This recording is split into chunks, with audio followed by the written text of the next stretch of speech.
Hello everyone, it's Felicity here. Welcome back to my channel. This is December tarot reading for those of you who have Moon, Sun, or Rising in the sign of Pisces. This is December tarot reading, and I'm going to show 3 cards, and I will show them one by one instead of showing you whole spread because I would like to put the card next to a nice setting, and also holiday is coming. Merry Christmas! And so the 3 cards I have drawn for you Pisces are Knight of Chalices, 2 of Swords, and the World.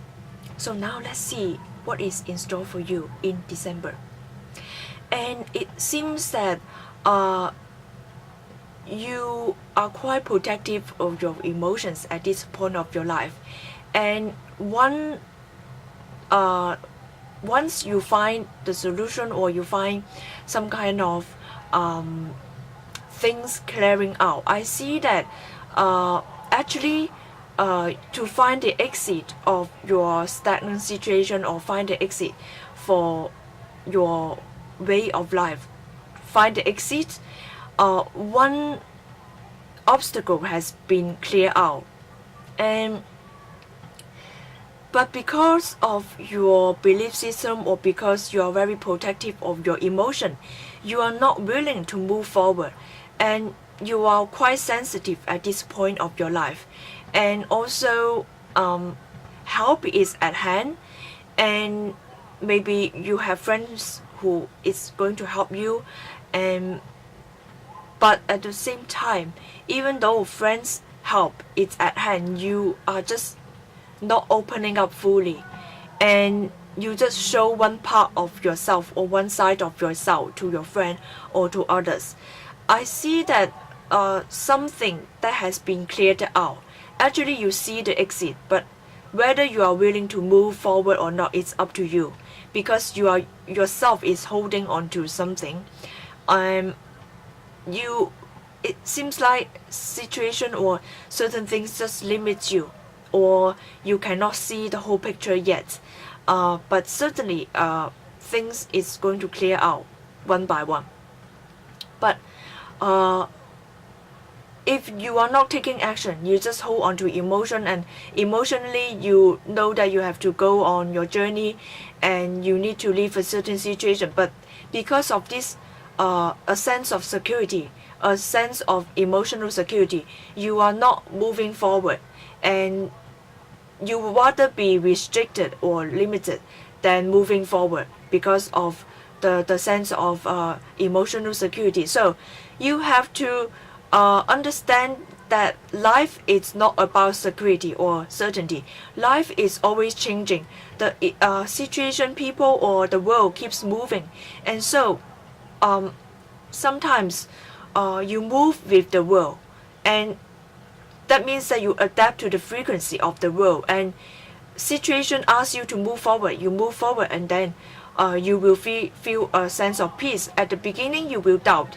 You will feel that you are losing a sense of emotional security. But as you go on your life journey, you keep up the pace of the of this universal frequency. You keep up the pace. You keep up the pace. You keep up with this kind of frequency. You keep up the pace of this the journey of this frequency of the universe. You will start to understand and trust the universe, and you trust your own journey, and you will no longer feel that, okay, I need something to prove in order to leave the situation. I need to feel secure. But if you do not move, and you will never feel secure, because if you keep yourself in a certain situation and not moving forward, when the situation that you are in collapse, and you will feel the lack of security sooner or later. So if you move when the universe requires you to move forward, and you are able to see the emotional security sooner. But if you do not move, and you keep yourself in a restriction and in that kind of stagnant situation, and then the situation will die out, the energy will die down, and you will see things are not working well, and then you will still feel uncertainty, right? So it's like this, either the universe help you in this stagnant situation, to help you to just die down, to let this kind of situation die down, or you move forward and then gain emotional security. So if you hold on to your emotion, fear about insecure, fear about security, the emotion, the situation you are in, the stagnant situation you are in, will die down, will collapse itself. Or if you move right now, you're able to build something to make yourself feel secure in the future. So it's your choice. It's your choice. You have to make a choice. And just because you're not willing to move forward doesn't mean that you will always feel safe in that stagnant situation. No, the universe is going to say, is going to pull the curtain down and say, look, it's like this. Even though you are not moving forward, you keep yourself in a restriction, still things are going to decay. Where is the security right now?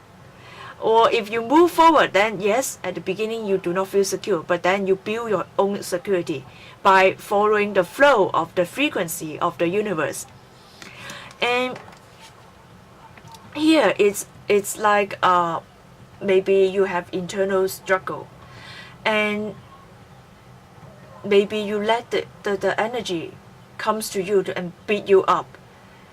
These two people may represent energy, your internal struggle, and the universe energy collapse, or the universe energy coming to you to beat you up, or you beat yourself up by not moving forward. And it's like it's not using verbal communication. It's not words. It's not the ideas that struggle. The ideas do not have conflicts. The ideas is fine. You having two ideas, which is fine. The ideas that within you are not opposing each other. And what opposing each other is your own internal struggle, or your own self energy not working well with the energy of the universe. These two people can represent, one is you, the universe energy beating yourself up. It's not like the universe is not kind to you. It's just like the universe asks you, hey, it's time to go do this and do that. It's time to take this idea and then later on take this idea, or take both ideas. Then if you do not pick up the ideas, you do not follow the flow of the universe, the universe is going to beat you up. Why? Because it's your life journey. If the universe do not do something, you will forever stay in that situation and just not going to help you with your soul evolution. So the universe will do something sooner or later. Okay? And another thing you need to pay attention is that you may encounter some fights or struggle with others, and it's because the stubbornness. The ideas are fine, and both of you hold some kind of idea, and there's a lot of space for both of you, for both of your ideas. But because you do not see it, you do not see that the ideas contains no conflicts at all.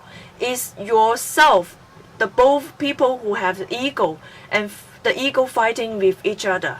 Like when you argue with people, some people, when they argue with people, they just attack each other. They just point out each other's imperfections and flaws, rather than pointing out the point.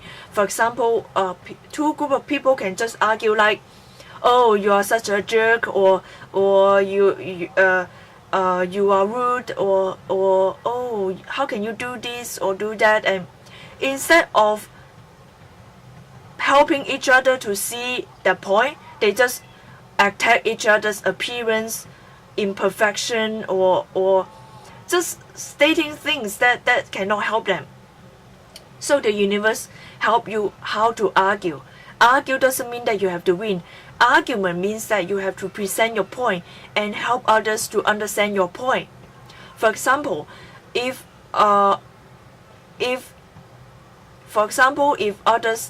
do this action, have this kind of behavior that hurts your feeling, you have to say that, okay, you are late. For example, okay, someone is late and you feel that, okay, you feel hurt, and you have to tell others that, okay, because of your lateness and because I've been waiting for so long and I'm not feeling that my time spent with you is cherished, and I hope that I very cherish punctuation, I appreciate punctuation. Please understand this and hope that next time you will be punctual.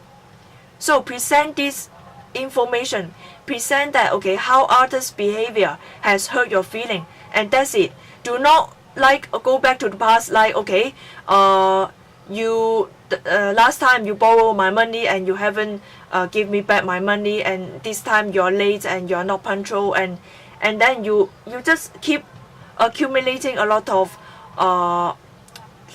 points to argue, to add on the present moments. So do not attack each other like, oh, okay, when you are mad, do not attack other like, oh, you are so rude, or your families are like this and that, and you're lacking family education, or you are like, okay, you're full of imperfections, or even maybe you say a lot of things, bad things towards each other, rather than making a point hurt. So instead of fighting each other and saying that you are wrong and I'm right, and I shoot you, you shoot me, I shoot you back, this kind of thing, just say, okay, how others' behavior has hurt you and what do you expect from others to help you overcome your emotional wound, and that's it. And so pay attention to how you argue. Do not just attack each other's imperfection. You have to say that, okay, others' behavior has hurt your feeling and you feel this way. And what do you expect others to do, so that each other can come up with a better plan, so that next time you can stay with peace with each other. So this requires honesty. Always stay honest. Always present yourself as a vulnerable being, but at the same time stand on the ground, and do not just stand on the emotions. Do not just stand on the sea, because when you stand on the sea, you are going to sink down below to be buried by emotion. So you have to stand on firm ground, on the shell, and you do not use the shell to protect yourself. There's no need to always like protect your emotions. Stay honest, even though your honesty may hurt yourself, may hurt your feeling, or expose yourself as a vulnerable being, which is fine. It's also about completion of your own journey, completion of your own understanding of the self. When you completely understand yourself, like you understand your own flaws, you understand your own imperfections, and you accept your imperfections, you no longer fear about judgment of others. When others judge you, you honestly say that, yes, yeah, I have this imperfection, it's so true, and you see this imperfection within me, that is okay. I may try to improve it bit by bit. I may not just change myself completely. Or, okay, yes, I have this imperfection in my body, in my own appearance, which is fine. And this is what my parents give me. And this is me. And this is how the universe make up my body. And the thing is that I cannot change my body. Yes, maybe you can do a plastic surgery or things. But then, at the same time, you understand that this is just a temporary container containing your soul. So you also accept the fact that you have imperfections both in your life path or your spiritual evolution. Then also you have the imperfection in your appearance or in your body, which is fine. Body you cannot change. You can enhance by buying something, maybe the way you dress, maybe the way you do your makeup, which help you to improve your appearance. But then for the soul, journey, for the imperfection of your characters. You need to work hard on it, but it doesn't mean that you have to reject it when other people point it out to you. You have to defend yourself. No, accept your flaws and then work on your own flaws, personality flaws, which is fine as long as you put effort in improving it, as long as you stay very aware on how your own personality flaws can really stop you from enjoying life. When you accept your flaws, you are able to improve it, and then you can make peace with yourself. And then others point out your flaws, you can make peace and face other people's judgment without being offensive, without being defensive, without being offended by others.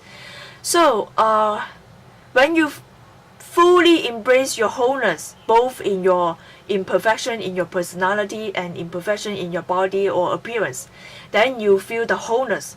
This is like vulnerability, exposed, and yet not hurting yourself. No one can hurt yourself when you can do this, when you stay the wholeness, when you appreciate the wholeness within yourself.